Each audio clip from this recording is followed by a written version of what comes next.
You're listening to Plants and Politics with Gina Bonanno-Lemos.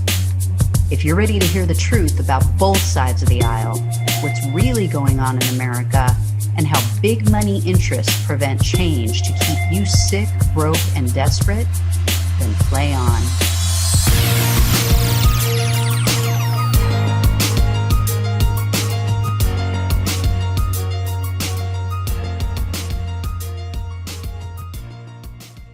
Hey everyone, welcome to Plants and Politics. I have a couple of updates on Gelane Maxwell.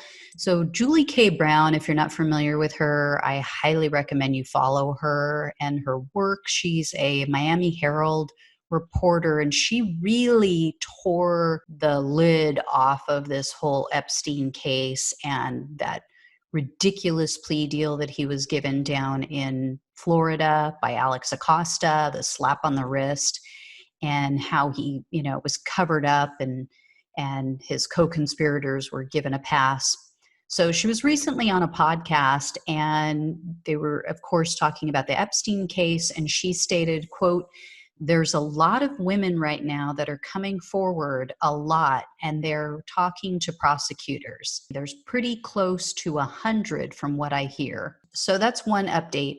Another update comes from an outlet that I typically don't follow, but I'm hoping this is legitimate news. So this is from the Daily Caller.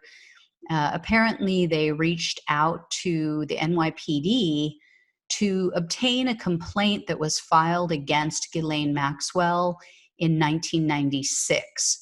So the Daily Caller reports that the complaint was made by Maria Farmer. So she also alleges that she was one of Epstein and Maxwell's victims, and she said that they had sexually molested both her and her sister. So she also said that after she finally got away from Epstein's home, that Ghislaine Maxwell called and threatened her, more specifically threatened to destroy her artwork because Maria Farmer is a painter, or was a painter. I don't know if she still is.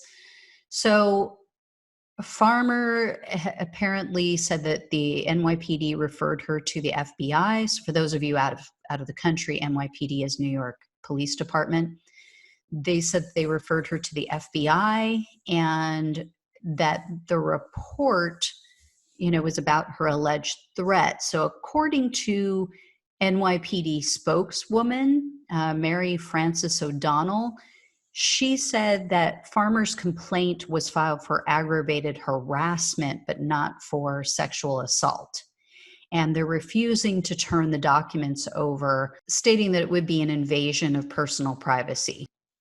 In addition, there was a man he was an employee of Epstein, and he alleges that Gelane Maxwell basically took photographs of topless girls as a, quote, hobby, that she had a whole photo album full of girls, some of them laying out in the sun without tops, that she had sex toys laying all over the place. He said, quote, she had an album full of photographs of people, young girls.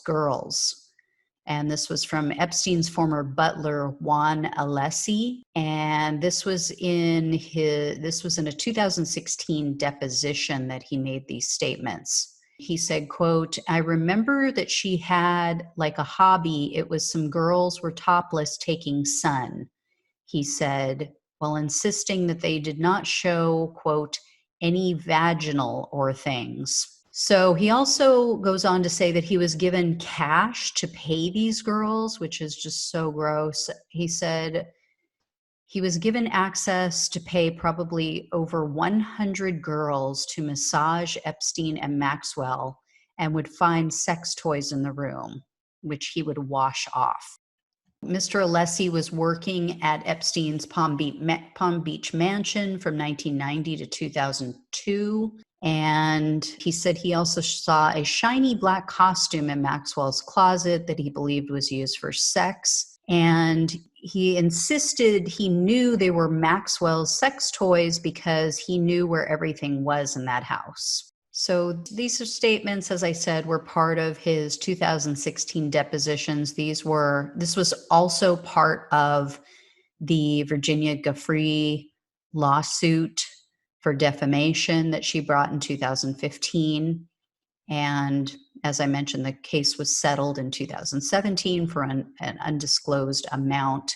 So just gross, just really gross. And I will bring you guys more news if I hear anything. As always, like, share, subscribe, all that good stuff, and take care.